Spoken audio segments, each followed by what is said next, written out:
It's the first time trying to get it to do it um, from like a Premier deal. Maybe people will figure it out.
How about that? Is that better, everybody?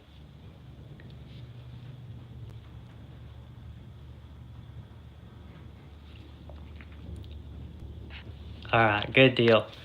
Yeah, this is only the second time we've ever been live, so it's still a learning curve for me. Sorry it didn't work on doing it the other way. Hey, Tractor Boy. Hope you're doing all right tonight. So, just wanted to come on and do a live stream for the month. Kind of like something we do every so often. It's not something we do all the time. Talk a little bit about what's been going on, what's coming up the next couple weeks. So, this week I've actually been on spring break from work, so I don't work full time um, on the farm, which is different than a lot of people you watch on YouTube. So I actually work for a technical college as an instructor, and most of y'all know that. And so this has been our spring break week. So I have spent my spring break on the farm farming, which has been great, and have had a blast doing it. Today we started the morning off spraying burn down on the corn ground, which what that means is I went in and I sprayed Roundup or a glyphosate to kill all the grass. So a non-selective herbicide was what I used. in order to burn everything and start the kill process on all the grass, so that we could plant corn in probably a couple weeks, and not have to actually have the corn grow up through all of that. So there'll be a video on that probably next week. Other things that we've done, we got our new hay fluffer in. So we wound up purchasing a Krone 6-basket hay fluffer. I got the tech manual. Kind of looks like the one there in the top. That's actually an 8-basket, but we got a 6-basket. So it's a 2-point hitch. It heads about 25 foot. So it came in Tuesday morning. So it's gonna be fun to see it. Yeah, Isaac, our tractor boy, I see you're all excited about that. I don't think you're gonna get to run this one anytime soon. But that was one of our big purchases for the year, for hay season. I've got one other one that I'm still working on. We do a large amount of square bale hay, and labor is one of those things that's hard to do or hard to get labor for. And I don't really want to employ employees. I want to be able to do it myself. So it is one of those things that I'm looking at a different grabber setup. If you go back and look at some of our square baling videos, you'll see that we use an accumulator, or a Coons accumulator, and Norden is the company now that has it. And the grapple that I'm looking at buying now, we'll take those 10 packs and actually compress them and run a twine around them, and that keeps them from falling off the trucks. So I'm still working out, trying to see if we can pencil that out and maybe afford one of those. We got a bunch of square bales already sold for the year, or spoken for. So we're going to do a bunch of square bales. But that's the only other big purchase that we got. And I say big purchase, it's not really, in the grand scheme of things, it's not a real big purchase, but it's another tool for the arsenal. Excuse me. Because of the rain that we got early this week, it did not allow me to spread chicken litter, like I had initially talked about in some of the videos last week. But everything's set ready to go to put the chicken litter out for the cornfields. Looking at hay fields and being out in them earlier today and yesterday, looks like we're about 3 to 4 weeks away from going into starting to cut hay, which is great because all the barns are empty. We actually fed the last round bales to my cows Tuesday afternoon of this week. So, hey Jerry, glad you got to stop in for this one. Hey Connor, but we actually fed the last hay. Hey Foothills, how are y'all? And so we fed all our hay, so we're out of hay. And I turned my cows out on grass right before this storm front come through this afternoon. And so they're just now starting to graze grass. Dad's cows have been out on grass about, I don't know, maybe 5 days or so. So we're grazing grass on each herd. And so that's, got everything going for summertime. We're fixing to get ready. My cows will probably go on ryegrass that we planted back in the winter time. If you watch the video for that, we'll probably turn out on it some next week, and we'll actually do what's called strip grazing. So we'll use a poly rope wire fence, and we'll use an electric fence to control the cattle, and they'll be given a certain amount of grass each day to eat, and then we'll move that fence progressively and work our way across those fields. And then as we make our way across it, we'll actually back fence it off to where those cows can't go back, and that lets that grass rest, and it'll come back, and we'll probably get to graze it twice. So we're not, if you're familiar with regenerative agricultural or grazing management practices, Greg Judy is a big name in that. He's big on Facebook and on YouTube also, to where they do a lot of rotational grazing, that kind of stuff. We're not as bad, or I won't say bad, bad's not the right word. We're not as predominant using that is what he is. But it works, and it works really well for our operation. It just depends on how much help we have to move those fences and how much grass and stuff. So that's what we've got going on now. We'll do cow herd work in May, late May, 1st of June, and then we'll do breeding soundness exams on bulls at that time, and then we'll turn bulls out about that same time to start rebreeding cattle for the next calving season. I still have 2 more calves to be born in my herd that are due next week or so. They're not showing any signs of being ready right now, but we've still got a couple more in my herd to calve out, and then we'll be done calving. Dad's cows are completely done calving. That's what they're for. It's actually what they call a tie grabber, is the Norden's name of them.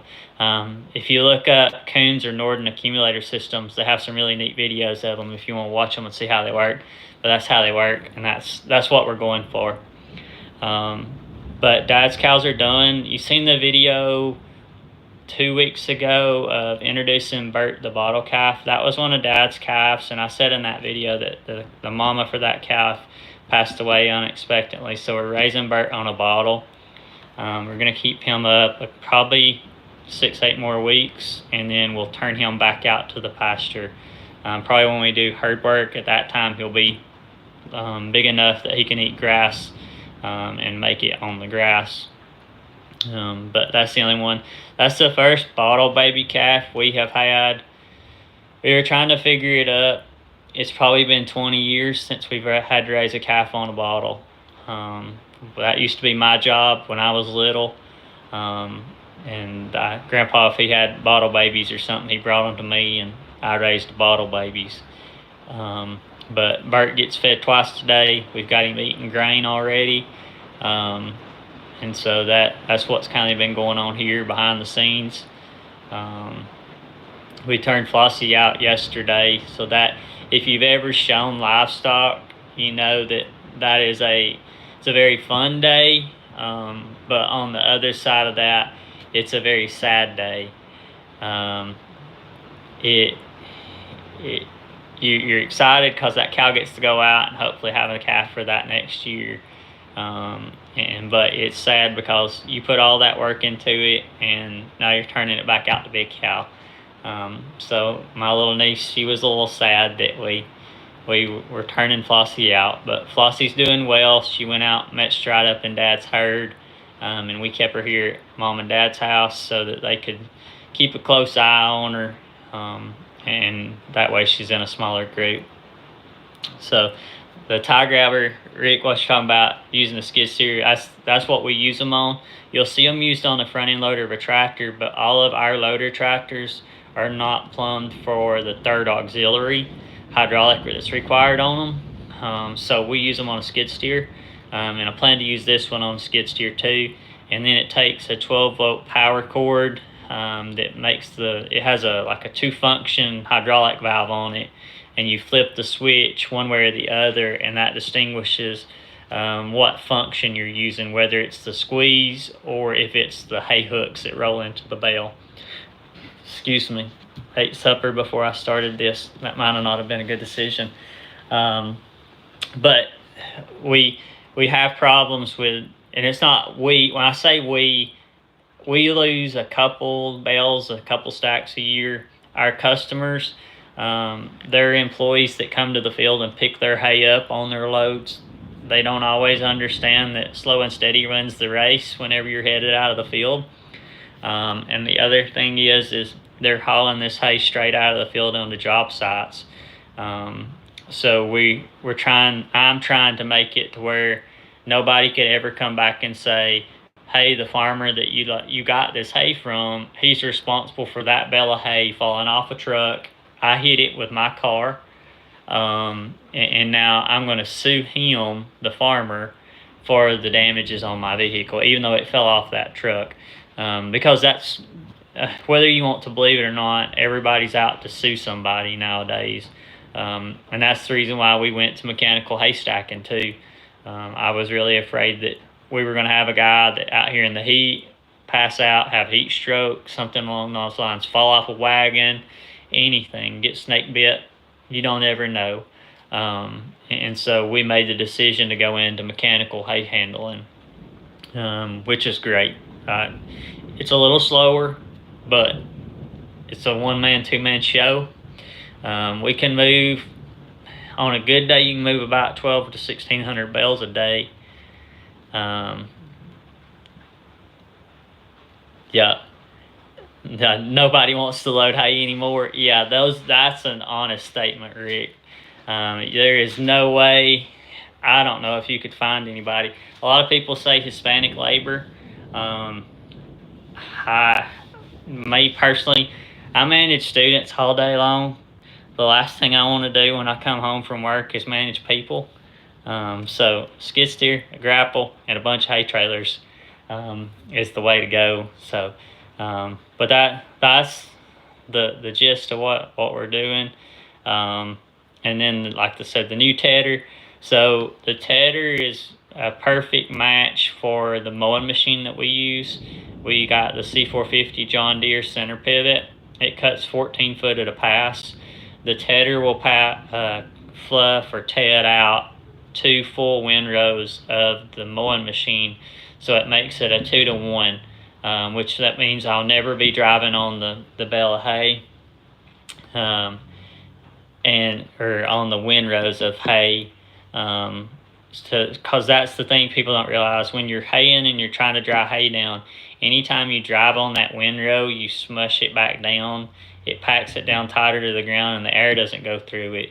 And so with the tedder that I purchased, it will keep me from driving on the windrows whenever we're initially breaking it apart. We looked at 3 different brands of tedders. We looked at Peckway, which was a 6-basket model. We looked at a Krone, which is a 6-basket model. And then we looked at a Pottinger. And the Pottinger didn't make a 6-basket model. They made an 8-basket model and a 4-basket model. But they did not have anything that was in that line. The Pottinger was $10,000 more than what the Krone was, and the Krone was about $2,500 more than the Peckway was. And the Krone was, in my mind, a stouter built machine. It had a better warranty on it.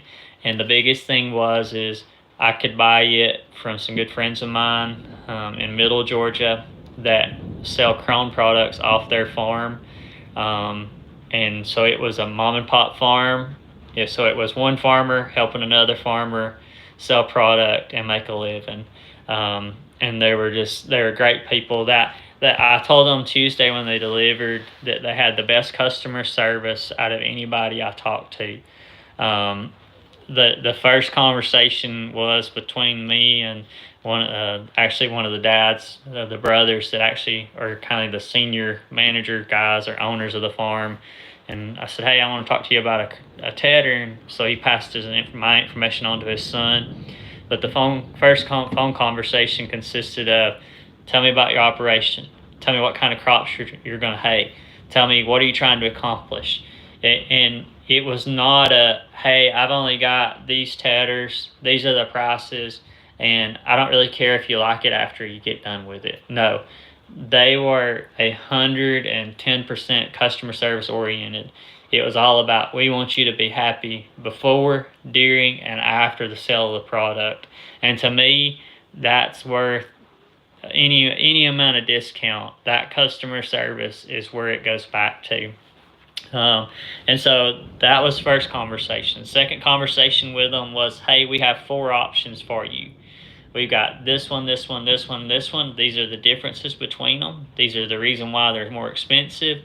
And they went as far as to say, based off what you've told me and what you're looking to do, we feel like that this particular model is exactly what you're going to want to need for your operation. And they weren't pushy. They were there trying to help me build my operation and help me get the right tools to do what I want to do and what I'm trying to accomplish. And so they were great. So when I show the tedder, I'll show their contact information. If you're in the state of Georgia and you're looking for Krone Hay equipment, now they sell everything. They sell rakes, tedders, mowing machines, balers. They sell round and large square balers. If you want a large square baler, but they can get anything you want Krone product line, and we'd be happy to help you. And they didn't ask me to say that. They didn't pay me to say that. But it was WR Farms is the dealer if you're looking for Krone product, and they were top notch. And I can't wait to get in the field with that. So that's enough rambling about what we're going to do. Right now, I'll stop. Anybody got any questions? The AW that are watching? You may not have anything, but I'll let you ask some questions. Some of you's chimed in and give some good comments and stuff, so I'll stop just a second.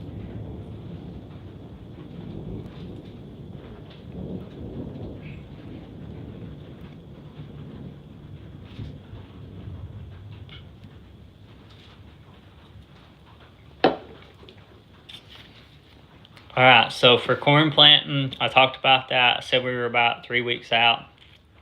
Yeah, you can see the storm. Yeah, it's lightning. It's took it about 3 hours to get here.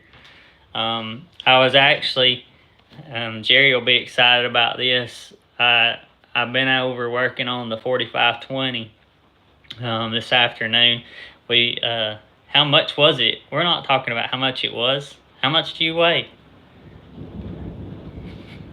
I'm not going to answer that question. I'm not saying that. Enough. A bunch. Enough. But I've been over working on the 4520 this afternoon, and it was trying to get here. The storm was then, but I put the alternator back on it, got it to where it'll run. We got the battery box that we're going to build for it. I've already got it built. I may go over there tomorrow since it's rained. I can't really farm, and work on getting that cut down and make it to where we can get the batteries on it. And I'm going to try to get it. Reading Isaac's comment, Tractor Boys. But I'm going to keep working on the 4520 probably tomorrow. So you'll get some videos of it probably next week. What do I like better loading bales? Tractor or skid steer? That's a good one, Rick. Loading in the field, I love to load with a tractor. Unloading in a barn, I want a skid steer. But that I'm okay either way. Most of the time we run a tractor in the field. It's just so much faster. Excuse me. The other thing, and this was a question I got today, one of my former students and a buddy of mine called me. You see me run the Hayliner inline hay trailer. Loading bales on it, you have to have a heavy tractor. A skid steer won't really load them. It will load them, but when it comes to putting that 8th through 11th bale on, it'll cause it to want to rear up real bad. So we try to use a tractor in the field. And then that way you just have more weight. And we usually try to keep a loader tractor on each one of our farms. So loading in the field, a tractor. In the barn, if it's my personal barn, that's our old silage pit barn with a concrete floor, the skid steer. But now I'll tell you, I've not ever stacked hay in the barn with the Swinger 3000 wheel loader that we've been working on. This will be the first summer of having it. So I'm anxious to see how it does. It may work really good stacking in a barn. Because it's going to take the hydrostat like you got on a tractor, but it's going to have the lift and the reach capacity of a skid steer. So ask me that again later this summer, Rick, and I'll give you a better idea about which one I like as far as tractor, skid steer, or wheel loader. I am really anxious to get to try this wheel loader. and see if it works like what I want it to. If it does, yeah, it's a hard pick.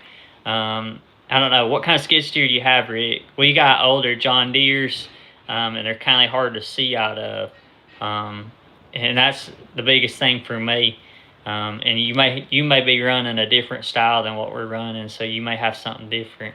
But who's your favorite person to work with? Bobcat 863. Hey, we got a 873, or Bruce does, that we use some, and it does really good. That's a good size machine.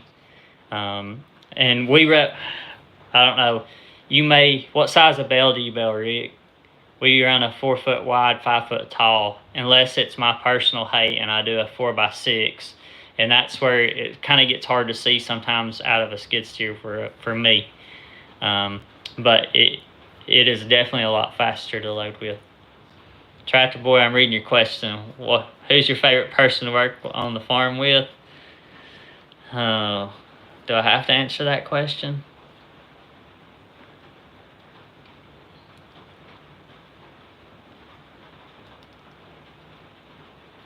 You keep me the most entertained, I'd say, when you're in the cab with me. I wish we could record some of the stuff you tell on yourself on there, but you'd be incriminating yourself, so I don't know that we can.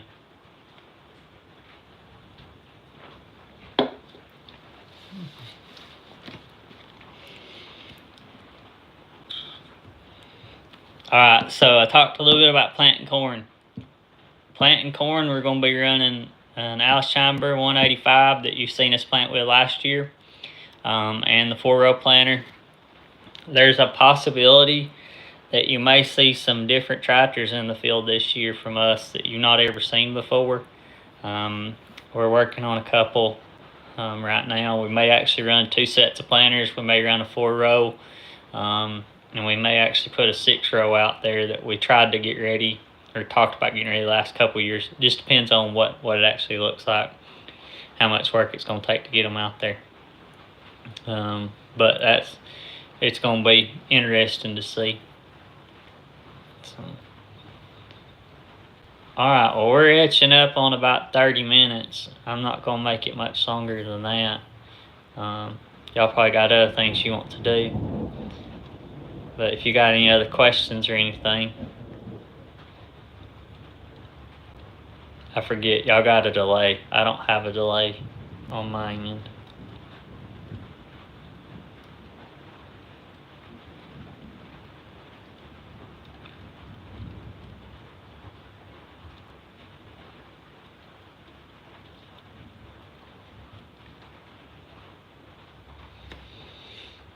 All right, well, if nobody else don't have anything, thanks for all y'all for stopping by and hanging out with us.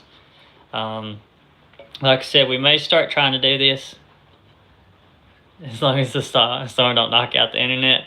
Yeah, as long as the storm don't knock out the internet before 30 minutes, we'll be all right. We got pretty good internet here where we're at. But good night, Appalachian, Foothills Appalachian. Thank y'all.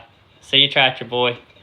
We'll see y'all next month for another live stream. And check back for a video later in the week. And don't forget to go help us find some subscribers. I'm trying to hit 1,700 by the end of December. That's my target goal for the year. So we're doing pretty good. But I'd like to have 1,000 for summertime, so we'll see. But good night, everybody. And I'll catch you in the next video. Thanks for stopping by.